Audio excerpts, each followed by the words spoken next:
Good afternoon student, physics fact के YouTube channel में आप सभी का बहुत बहुत स्वागत है।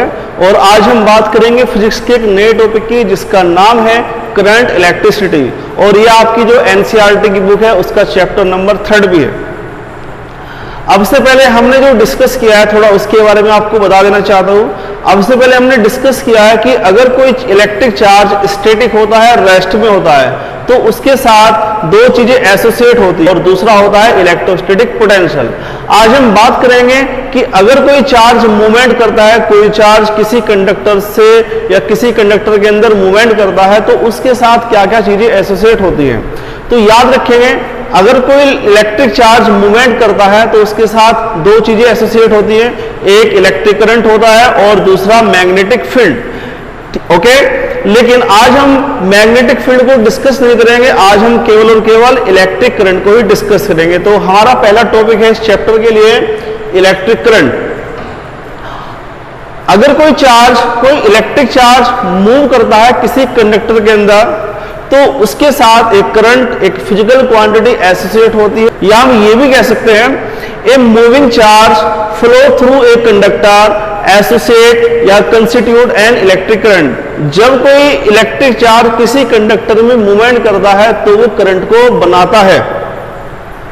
या ये भी कह सकते हैं कि एक moving charge can be equivalent to electric current. एक मूविंग चार्ज जो होता है वो इलेक्ट्रिक करंट के इक्विवेलेंट होता है।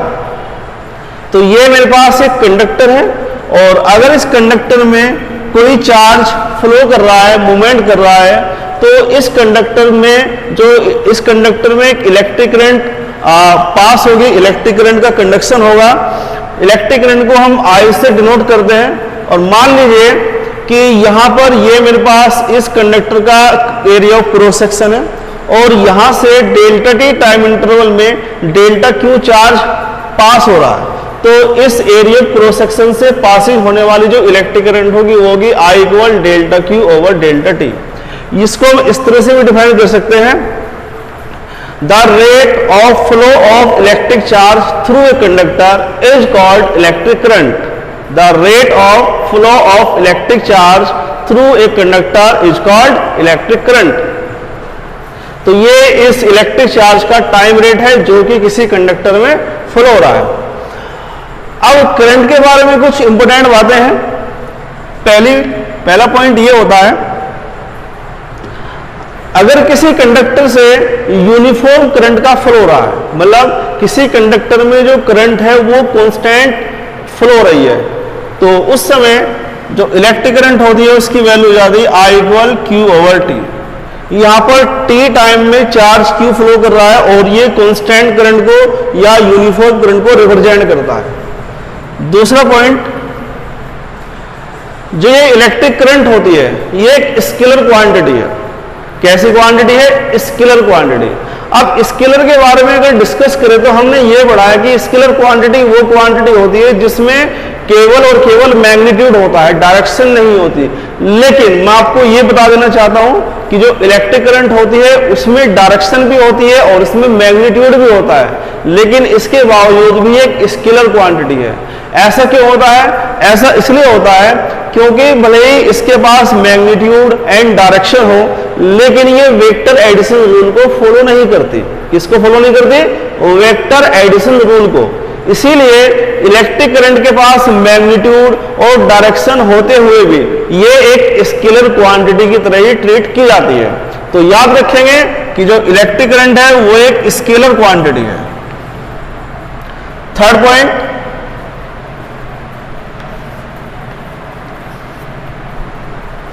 इसका जो SI यूनिट होता है इलेक्ट्रिक करंट का, SI यूनिट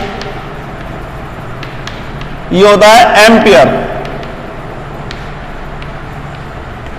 इसको शॉर्ट में कैपिटल A लिख सकते हैं। और इसका जो CGS यूनिट होता है, CGS यूनिट ये होता है वाट।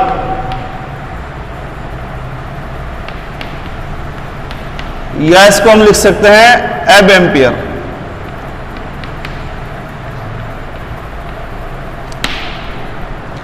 नेक्स्ट पॉइंट, यहां पर यह जानना बहुत जरूरी है कि जो इलेक्ट्रिक करंट होती है इसकी डायरेक्शन क्या होगी। तो याद रखेंगे किसी भी कंडक्टर के अंदर या किसी मटेरियल जिसके अंदर इलेक्ट्रिक करंट का फ्लो होता है, भले ही वो कंडक्टर हो या सेमीकंडक्टर हो या कोई सॉलिड हो या फिर लिक्विड हो, चाहे वो कुछ भी हो, अगर किसी मैटर के अंदर इलेक्ट्रिक करंट का फ्लो हो रहा है तो डेफिनेटली वहां पर चार्ज का मूवमेंट हो रहा है। अब चार्ज जो होता है वो दो तरह का होता है, पॉजिटिव एंड नेगेटिव, और दोनों ही हमेशा अपोजिट डायरेक्शन में मूवमेंट करते हैं। तो इसलिए ये जानना बहुत जरूरी है कि जो इलेक्ट्रिक करंट की डायरेक्शन होती है वो नेगेटिव चार्ज के अलॉन्ग होती है या पॉजिटिव चार्ज के अलॉन्ग होती है।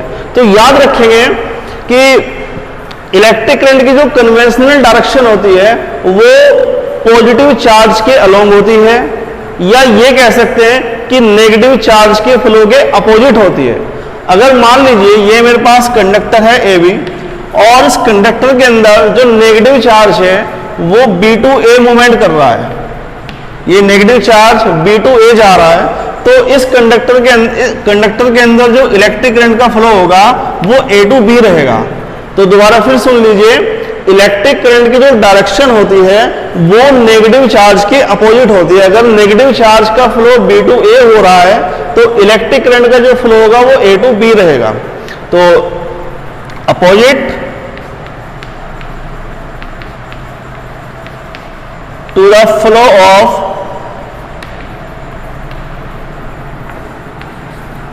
नेगेटिव चार्ज, ये हमेशा नेगेटिव चार्ज के अपोजिट ही फ्लो करते हैं। नेक्स्ट पॉइंट, ये मेरे पास एक कंडक्टर है AB और B से आगे इस कंडक्टर का जो एरिया ऑफ क्रॉस सेक्शन है वो डिक्रीज हो गया। यहां पे इलेक्ट्रिक करंट कितनी जा रही है I, तो अब यहां से कितनी जाएंगे, ये एक बड़ा अच्छा क्वेश्चन है, एग्जाम में आया हुआ है। तो याद रखेंगे इलेक्ट्रिक करंट का जो अमाउंट होता है वो इस बात पे डिपेंड नहीं करता कि कंडक्टर का एरिया ऑफ क्रॉस सेक्शन कितना चेंज हुआ है, या ये कह सकते हैं कि अगर इस कंडक्टर का एरिया ऑफ क्रॉस सेक्शन कम हो गया या फिर ज्यादा हो गया तो इलेक्ट्रिक करंट का अमाउंट उस पर कोई इफेक्ट नहीं पड़ता। तो यहां से और यहां तक electric current I ampere flow रही है, तो इसके बाद भी यहां से कितनी करंट फ्लो होगी, I ampere he. It does not depend on the area of cross section of a conductor. Next point, यहां पर मैंने जो बात की है, यहां पर मैंने आपको जो फॉर्मूला बताया है ये फॉर्मूला उस समय के लिए है अगर कोई इलेक्ट्रिक चार्ज लीनियर मूवमेंट कर रहा है, वन डायमेंशन मूवमेंट कर रहा है। अगर इलेक्ट्रिक चार्ज सर्कुलेट हो, किसी सर्कुलर पाथ पे मूवमेंट करता है, जैसे न्यूक्लियस के अराउंड इलेक्ट्रॉन्स मूवमेंट करते हैं एक सर्कुलर पाथ पे, तो उस समय इलेक्ट्रिक करंट की वैल्यू क्या होगी। तो याद रखेंगे अगर कोई इलेक्ट्रिक चार्ज किसी सर्कुलर पाथ पे मूवमेंट कर रहा है विद फ्रीक्वेंसी f, ये इसका रेडियस होगा r और इसकी फ्रीक्वेंसी होगी f, तो यहां से पासिंग होने वाली या इसके साथ जो करंट होगी उसकी वैल्यू होगी f इंटू क्यू। f क्या है यहां पे, f है यहां पे फ्रीक्वेंसी,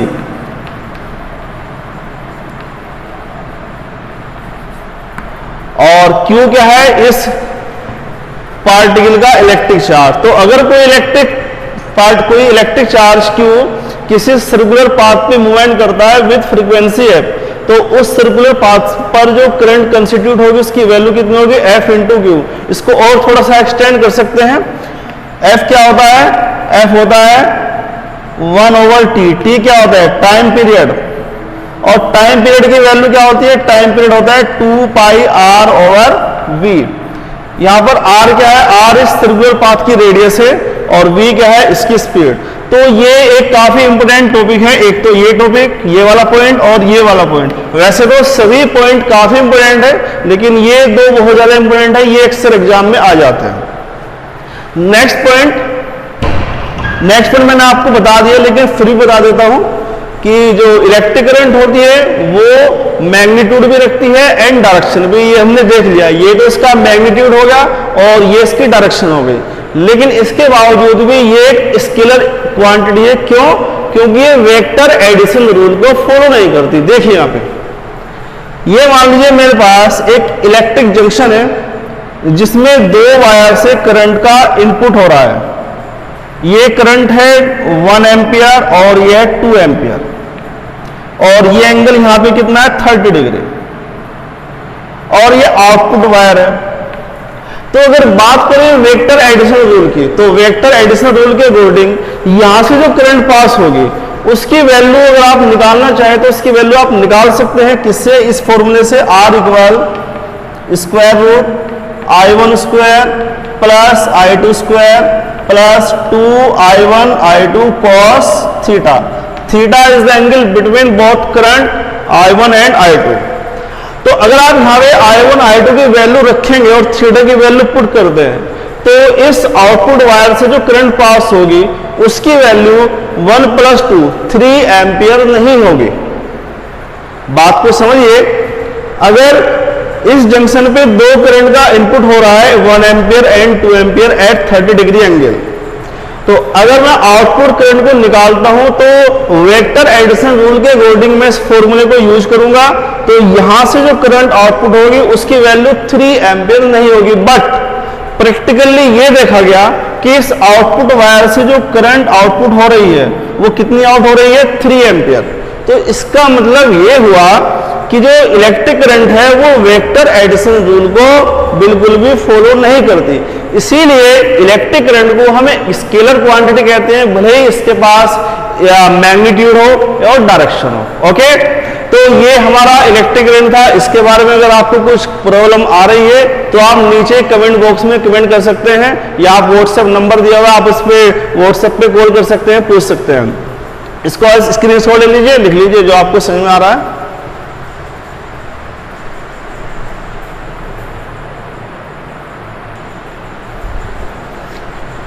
ओके,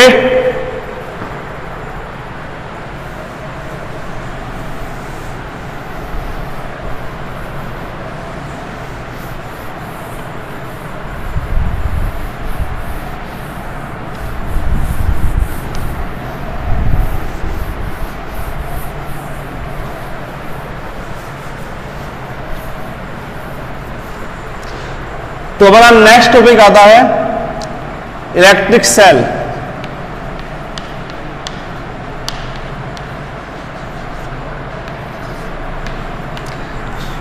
हमारा नेक्स्ट टॉपिक आता है इलेक्ट्रिक सेल।